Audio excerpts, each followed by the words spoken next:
예, 이어서 58페이지 부분에 관한 강의를 시작해 보겠습니다. 재판의 전제성에 관한 문제인데요. 상당히 중요한 문제죠. 저는 여러분이 재판의 전제성에 관한 부분은 정확하게 이해하고 있을 필요가 있다고 생각을 합니다. 그리고 여러분이 변호사 시험을 본다면은 이 재판의 전제성에 관한 응급을 안 하고 변호사 시험을 보는 경우는 별로 없을 거라고 생각을 합니다.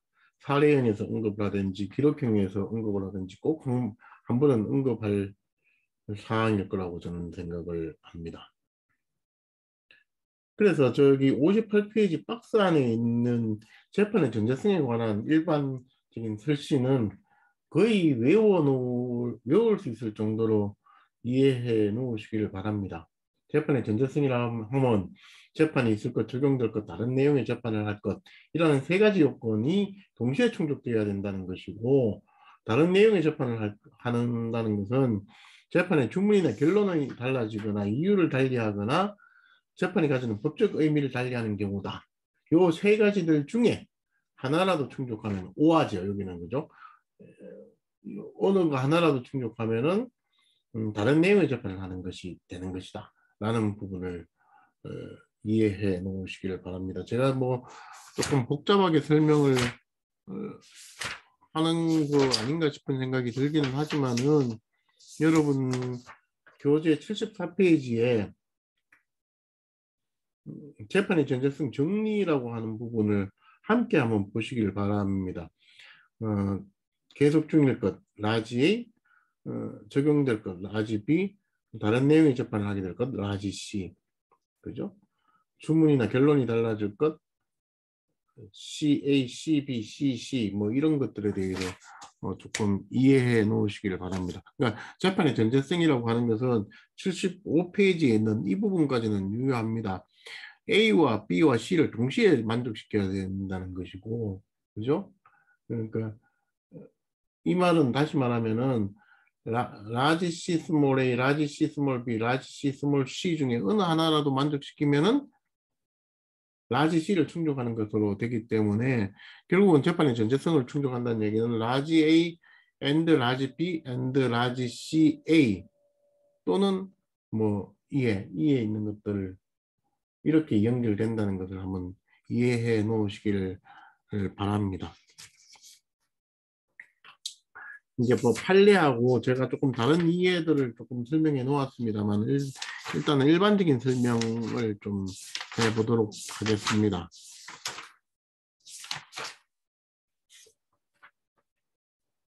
먼저 재판이 계속 중일 것이라는 것인데요. 이 재판의 의미에 관해서는 뭐 일단 재판 작용이면 된다는 겁니다. 그러니까 재판 작용이라는 건 기본적으로는 판결, 결정, 명령을 하는 작용인 것이죠. 행정작용은 포함되지 않습니다. 그죠? 행정작용은 포함되지 않고 그런 점들을 인지척구를 보증하는 명령, 이것도 재판이라는 것이고 증거 최고 결정, 이것도 재판이라는 것이죠. 그죠? 근데 조금 설명을 드릴 것은 형사 재심 사건의 경우 재심 청구에 관한 심판과 권한 사건에 대한 심판이 나누어지는 거죠. 그러니까 형사 재심을 청구하면 두 번 재판이 있습니다. 재심 사유가 있는지 여부, 그죠?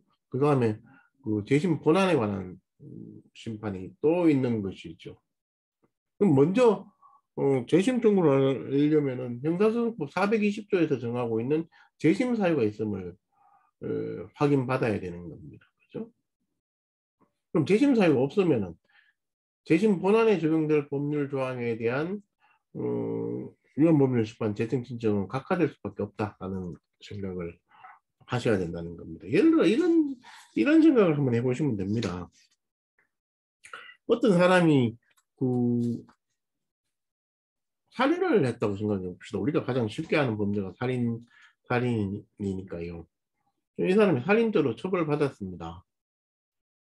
근데 이 사람이 재심 청구를 하면서 살인죄 조항이 위헌이다라고 주장을 하면서 그것을 재심 사유로 해가지고 재심 청구를 했다고 생각을 해봅시다. 그러면 법원으로서는 재심 개시 여부에 관한 재판에서 그 사람한테 재심 사유가 있겠는가 없겠는가라고 하는 것을 판단해야 될 것인데, 이 부분에 대해서 뭐 조금 논란의 소지가 생기는 것은, 여기 있는 그 2017, 뭐 107 결정이 없었다고 본다면은, 사실 그 살인죄 조항이 위헌이라는 것은 재심 형사소송법 420조가 정하고 있는 재심 사유가 아닌 겁니다. 그러니까 재심 사유가 없는 거죠. 그죠? 그러므로 어, 살인죄 조항이 헌법에 위반된다는 주장으로서는 재심 개시 결정을 받을 수가 없었던 겁니다. 그죠? 재심 본안에 못 나아가는 거죠. 그죠? 재심 청구가 기각되는 것이죠. 이렇게 되었었습니다. 그죠? 이렇게 되어서 재심 본안에 적용될 법률 조항이 위헌이라는 주장을 하면서 재심 청구를 하는 것은 재심 개시 여부에 관한 심판에 대하여 재판에 전자성이 없다라고 각하되었었습니다. 그런데 제가 앞에서 한번 설명을 드린 그 사례 경우가 있습니다만, 2017 뭐 107 결정에 의해서 이 부분에 관한 뭐 대부분 대부분이 아니고 헌재의 판례가 사실은 좀 바뀌어야 될 상황이라고 저는 생각을 합니다만은, 현재까지는 이 부분에 관한 뚜렷한 결정은, 제가 하는 결정은 없는 상황입니다. 조금 더 판례를 기다려 봐야 될 것 같습니다만은, 2017 뭐 107 결정은 뭡니까? 재심 본안에 적용될 법률 조항이 위헌이라고 주장하면서 재심 청구를 하면은 재심 개시 여부에 관한 재판에서 그 법률 조항의 위헌 여부를 판단하고, 위헌이면은 재심 개시 사유가 있다라고 본다는 겁니다. 이게 참 뭐 상당히 획기적인 판례인데요. 그러니까 종전에 2017 뭐 107 결정이 나오기 전에는 음, 만약에 위헌 여부에 관한 판단을 받을 수만 있으면 위헌이라고 결정될 수밖에 없는 법률 조항에 따라서 처벌을 받은 사람도 형사소송법 420조가 정하고 있는 재심 개시 사유가 없어서 어, 구제를 받지 못했었는데, 2017 뭐 107 결정에 따라서 종전에 자신의 처벌의 근거가 되었던 법률 조항이 위헌이다라고 주장하면서 재심 청구를 할 수 있게 되었다라는 점에서 상당히 획기적인 결정입니다. 사실 이 부분에 대해서는 아직 헌재의 결정이 없고 종전의 판례만 남아 있는 상황입니다. 그러니까 위에 있는 92 헌바 39호 결정만 남아 있는 거죠.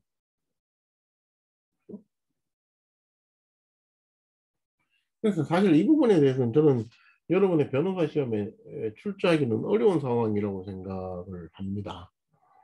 대부분의 판례를 전제로 한다면은 사실 이 부분의 헌재의 결정도 변경되어야 되는 상황이거든요. 근데 변경한다는 판례는 지금 나오지 않은 상황이어서 약간은 혼돈의 상태에 있는 겁니다. 그래서 이 부분은 사실 시험 문제로 내기는 좀 어렵지 않나 싶은 생각을 하고 있습니다. 그 다음에 재판이 계속 중이어야 된다라는 겁니다. 펜딩한 상태의 재판이 걸려 있어야 된다라는 겁니다. 뭐 그렇죠? 그러니까 재청 결정 시에 재판이 계속되어 있으면 된다라는 것입니다. 그죠? 재청 계속 위헌 법률 심판의 경우는 재청 결정 시에 재판이 계속되어 있어야 되죠.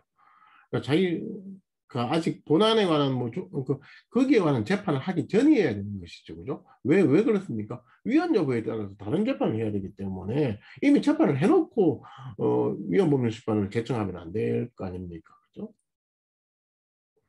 헌바소원의 경우에 위헌 법률 심판 재청 신청 시에 재판이 계속 중이어야 된다라는 겁니다. 그러니까 헌법소원 심판 청구 시에는 이미 재판이 확정되었더라도 문제되지 않는다는 겁니다. 왜? 확정되었더라도 재심을 청구할 수 있지 않습니까? 그죠? 그런 점을 이해해 놓으시기를 바랍니다. 조금 이게 다만 61페이지 이하에 있는 부분은 사실은 제가 작년에 여러분들의 선배로부터 이 부분에 관한 질문을 받고 내가 조금 더 생각을 해보고 대답을 해주겠다라고 했던 사건입니다. 제가 학교에 와서 처음으로 즉답을 하지 못했던 어떤 질문인데요. 뭐 조금 사안이 뭐 조금 곤혹스럽기는 합니다만은 헌재의 결정이 타당한가 싶은 생각도 좀 들고 해서 뭐 얘기를 할까 말까 싶은 생각이 있습니다만은 사안은 이렇습니다. 형사재판인데요. 형사유죄 판결이 선고되고 나서 확정되기 전에 그 당의 처벌에 근거가 된 법률 조항에 대해 재청 신청을 했습니다. 그죠? 그 상소 기간 안에 재청 신청을 하고 그런데 상소는 안 했습니다. 그러고 나서 재판이 확정되었겠죠. 확정되고 나서 그 다음에 법원에서 재청 신청에 대한 각하 결정이 있고, 그죠? 각하 결정이 있고 나서 다시 그 청구인이 68조 2항의 헌바소원을 청구한 사안인데요. 헌법재판소는 이 경우에 각하했었습니다. 각하했다.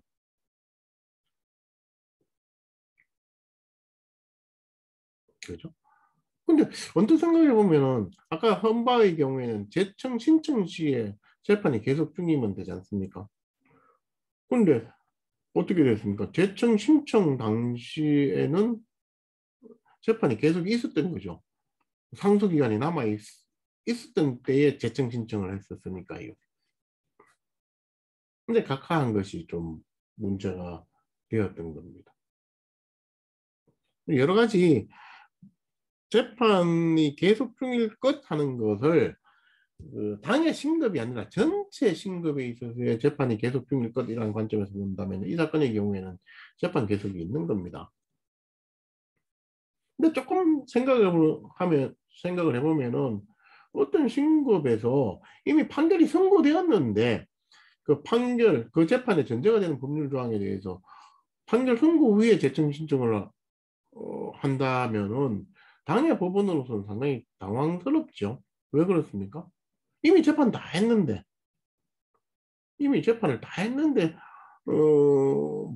법원에 대해서 뭔가 이게 위헌인가라는 생각을 하고 결정할 수 있는 기회를 안 준 거 아닙니까?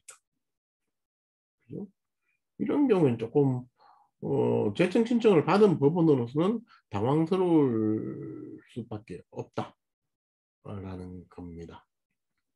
이런 상황이 반영되어서 당해 신급에서는 재청 신청을 기각하였는데 법원에서 그러니까 헌재에서 재판 계속 중일 것이라고 하는 것은 전체 법원에서 재판이 계속 중이면 된다라고 한다면은 하는 관점에서만 본다면은 당해 이 재청 신청 당시에는 재판 계속 있었다고 봐야 되는 것 아니냐라는 반론이 있을 수 있다라는 겁니다. 조금 뭐 복잡한 상황입니다만은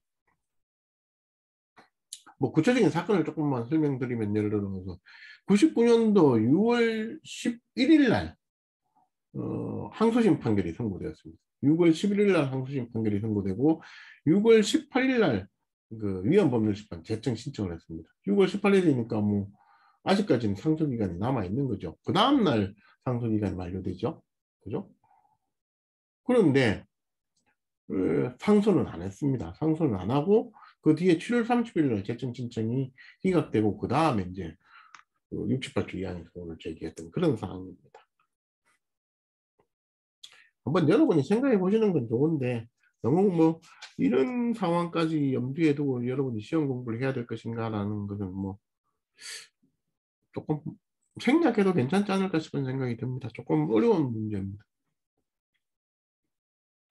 그 다음에 재판이 계속 중일 거라는 것의 중요한 논점 중에 하나가 재판이 적법하게 계속 중이어야 된다라는 이야기를 하고 있는데요.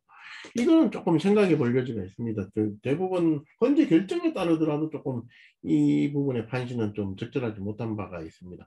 만약에 본안에 적용될 법률 조항이라고 한다면은 그죠? 그 재판이 적법하게 계속 중이어야 된다는 말이 맞습니다만은, 그죠? 그 재판이 적법 요건을 구성하는 법률 조항에 대해서 위헌법률심판 재청 신청을 하는 것이라면은 적법하다 안 적법하다라는 것이 무의미한 겁니다. 예를 들어 가지고 행정소송에 제소기간이 있다고 생각을 해봅시다. 안 날로부터 90일 이내에 제기를 해야 되는데 90일이 지나서 그 소를 제기했다고 생각을 해봅시다. 그럼 부적법하죠.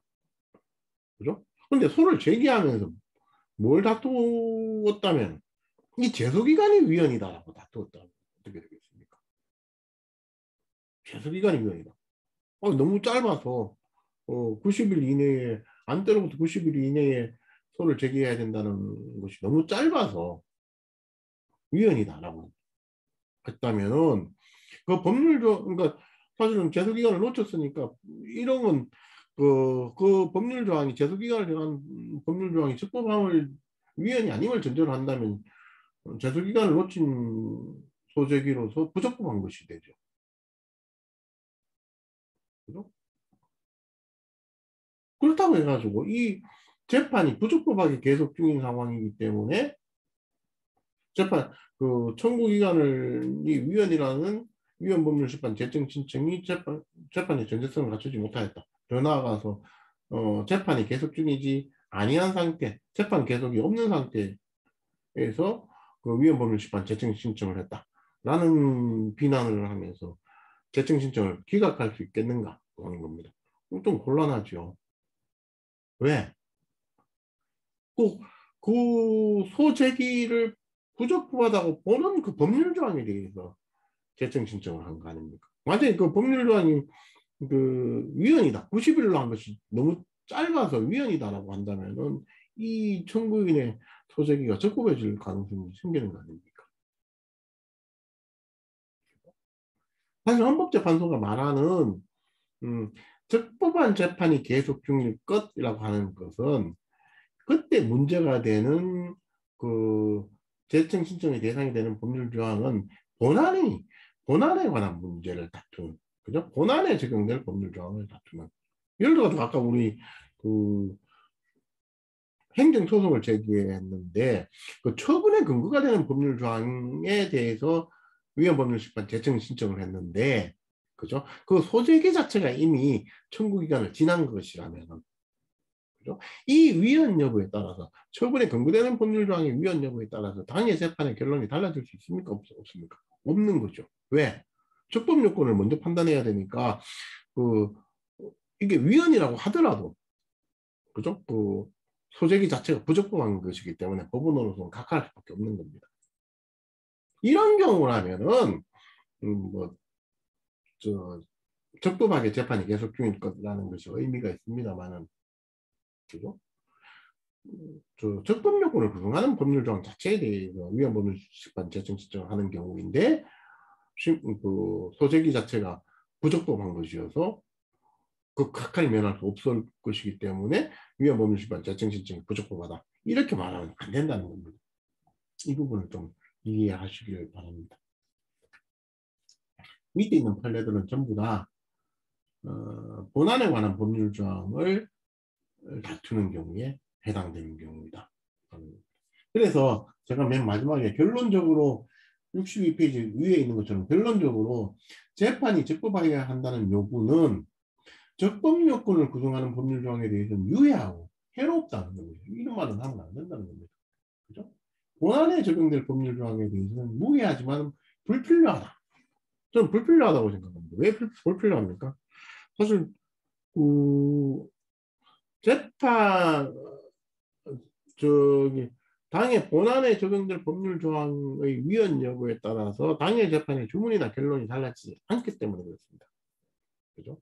그러니까 적법할 것이라고 하는 것은 이 경우에 본안에 관한 법률 조항에 관해서만 말씀드리면 있으나 마나한 조항이고, 그죠? 적법 요건을 구성하는 법률 조항에 대해서는 해로운 있으면 안 되는 요건으로 된다는 겁니다. 이 부분에 대해서 조금 더 이해해 놓으시길 바랍니다. 뒤에 있는 이것들은 따로 설명을 드리지는 않겠습니다. 판례들은 한번 읽어보시면 아실 수 있는 것 아닌가 싶은 생각이 들고요. 64페이지에 있는 것처럼 그 청구가 적법하다고 하더라도 이후의 사정 변경에 따라서 재판의 정제성이 소멸할 수도 있다라는 겁니다. 예를 들어가지고 뭐 형사재판에서 유죄 판결에 근거가 된 법률 조항에 대해서 위헌 법률 심판 재정 신청을 거쳐서 한박 소원을 제기했는데 뒤에 사실 확정의 문제로서 무죄 판결이 확정되었다. 그러면 재판의 정제성이 없다. 이렇게 본다는 겁니다. 그죠? 그런 정도의 말씀만 드리겠습니다.